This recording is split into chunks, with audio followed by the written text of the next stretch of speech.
ফার্স্টে এই ভিডিওটা দেখেন, তারপর আমি কিছু কথা বলতাছি।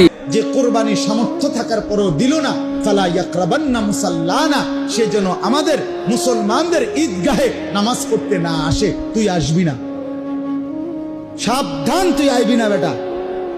তোর ঈদের নামাজের দরকার নেই, তুই উঠতেলা, তুই হতার থাক, উড়িস না। কথা বুঝছেন?